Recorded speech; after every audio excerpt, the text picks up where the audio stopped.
I'm a board-certified psychiatrist, and it's my mission to help PMHNPs master psychiatry. So in this video, we're going to be covering why your patient's not getting better.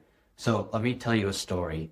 So I had this mid-20s male, and he was in college. And for him, he kept delaying his college, delaying the graduation. And so his family was like, okay, enough's enough. Let's get this kid help.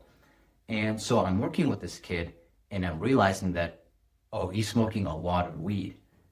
So he smokes with his friends, but then he also smokes on his own too. And people, of course, around him keep telling him, oh, you got to stop smoking the weed. You got to pay attention in class. And even he agreed that the weed was a problem, but he wasn't able to fully quit it. And this kept him stuck. And so it kept him repeating college. It kept him from progressing his life. And you might have encountered patients like this that, you might be doing intervention after intervention and they're just not getting better. Like this kid, he had tried ADHD medications and he had tried medications for depression, anxiety. He had tried some other interventions. He had even been weed free for a while too. But then other problems had come up in his past, other things that prevented him from succeeding in college that he felt. So I want to give you a framework with this video on why your patient isn't getting better. And once you understand this framework, you can plot every patient in it so that way you know where exactly to take them. And so it's called the stages of change. So stages of change. Basically, for any person to change their behavior, they have to go through a set amount of stages. And so the stages have been well mapped out, documented, and we're going to cover those here. So the first stage that we start with is called contemplation. Pre-contemplation. So what does this mean? This means that the person is still thinking about making the change. They have not gotten to the point where they are ready to make this change yet. So that's pre-contemplation.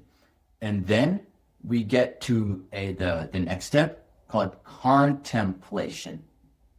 So it goes from pre-contemplation to contemplation.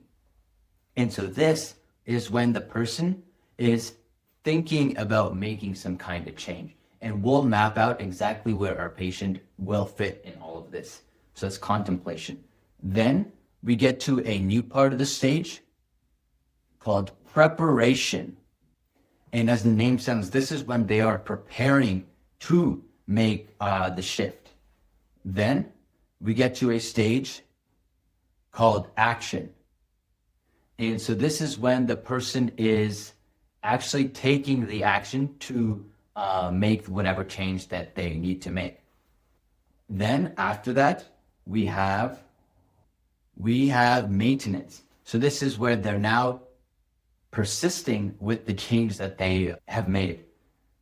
And then we get to relapse. And relapse is a natural part of the process. And so what happens obviously in relapse is they go back to their old habits. And then the whole cycle repeats. And then they just go along this cycle again and again. So let's say we're talking about my patient with the weed, for example. So pre-contemplation means that he's not even thinking about quitting, which is not accurate. He was thinking about quitting. Contemplation, okay, he's definitely thinking about quitting. So right now, this is the stage that he's at. He's thinking about quitting. Preparation, he's kind of sort of making plans, like he's trying to distance himself from his friends. That's the main thing that he's doing, but he hasn't really taken that action yet. So he's still in the contemplation stage. Action. So action would be if he has actively stopped using the weed. That could be like he stopped buying it. He threw away all the weed in his room, in his house. He stopped hanging out with his stoner friends. That's actually be taking the action to achieve the goal. Then maintenance. Maintenance is maintaining that. So in this example, our patient would be 3 months sober from weed, 6 months sober from weed. Maybe they only use once in a blue moon. They don't buy weed anymore. Their college grades are getting better. Basically, now they've maintained that change that they wanted to make. Unfortunately, what had happened with this patient is they had tried before with the weed and they relapsed. So when they relapsed, now they kind of get back in the cycle again. The patient had relapsed, and now, then they had some stage where they weren't even thinking about quitting again, especially when they were using. And then they got to the stage where they are at now, where they are wanting or thinking about quitting. So when you understand this model, you can map every single patient along this continuum.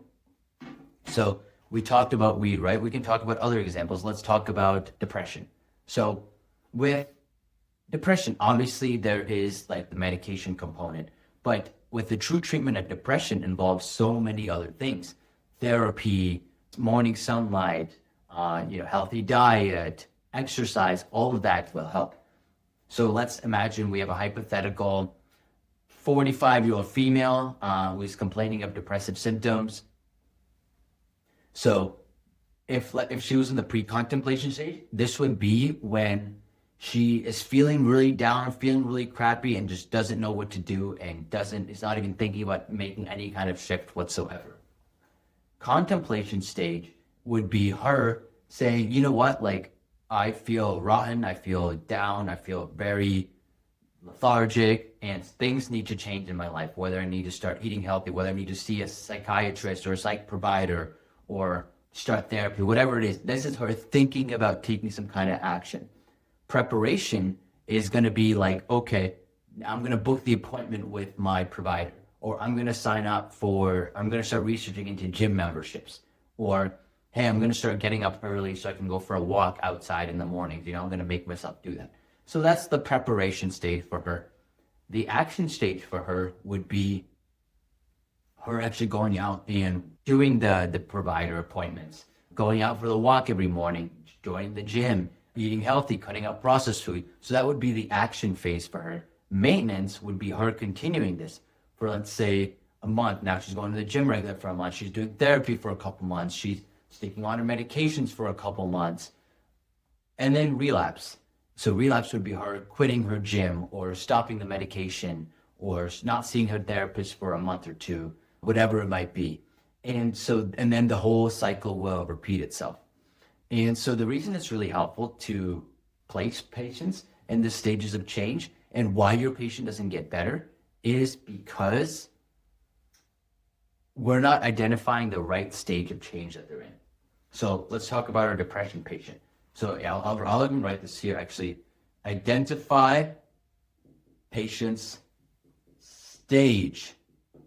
So what happens is that let's say we have that depression patient, and we're telling them, hey, go exercise, hey, go see a therapist, hey, go do this, go do that. But the patient's in a pre-contemplation mode, and they're not even thinking about that. All they can think about is how bad they feel. Another example to highlight this can be smoking, where the patient, let's say you have someone who smokes, and what happens when people around them smoke? They'll either tell them advice like, okay, just quit smoking, quit smoking, quit smoking. Quit smoking is an action, like that's way over here. So you're trying to tell a patient who is here an action that belongs here. That's the reason why your patient's not getting better, because they are being told actions, they're being told advice or solutions that aren't in their state of change. Like, let's say you start giving the patient advice on how to stop smoking. Like, hey, don't hang out with smoking friends. Use bupropion. Use nicotine replacement. Taper down your cigarettes, whatever it might be. But again, that can be preparation or action phases. Like a preparation could be, hey, next time you buy a cigarette, throw out one immediately, and that way you only have 19 in the pack instead of 20. Like that can be a preparation action. But if the patient's not even thinking about it, they can't do this stuff. So what do?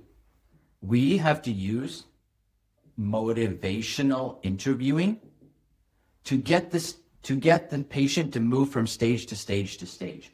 So here you need MI, here you need MI, here you need MI, and then here maybe not MI there, but then everywhere else here, right? You need that MI, motivational interviewing.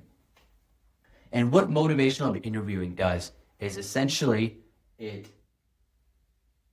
gives empathy to the patient at the stage that they're at, and it helps them find the reasons that they need to move along these stages. The problem is that when we try to say, hey, the patient, you're smoking, you should stop smoking, we're giving our own reasons, our own bias, and our own life experience to them. When in reality, the patient needs their own motivation to do that. And so motivational reading, what it does is basically it uses open-ended, empathetic, Socratic questioning, basically asking them questions to start figuring out the answer. So like, hey, how does smoking affect your health?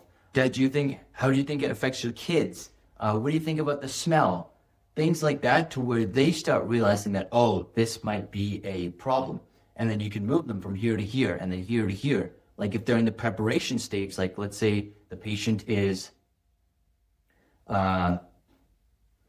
they've decided that they're going to buy less cigarettes now, but they just can't take the action. So you say, okay, so what's stopping you from buying less cigarettes? What's stopping you from, so you've identified that you want to stop spending less, you want to spend less time with your smoking friends. So, how are you going to do that? Basically walking them through that process, but letting them take the reins. And that's the reason that the patient gets better, because the patient doesn't want to get better. They are not in their right stage to get better. So our job is to help motivate them to make that change. For example, I had a PMHNP student who was shadowing me in my clinical practice. And there was this patient who was struggling with a lot of anxiety. And so she had all these solutions for him. He was like, yeah, you can eat a healthy diet and you can do this. And, you can get exposure. Like she was like gung-ho on all this stuff. But I asked her, yes, we all know this is the solution, but is the patient ready for it? And then she stepped back and she was like, no, he's not ready. And I was like, exactly. That's why I didn't tell him to do all these things, because he wasn't ready to take those actions yet. So you have to meet the patient where they're at. And only when you meet the patient where they're at can you guide them along the journey to help them actually get better. So I hope this was helpful. We cover concepts like this, and we go a lot deeper into patient care in our PMHNP Academy, where I help PMHNPs master psychiatry. So you can definitely check that out. Otherwise, I'll see you in the next video.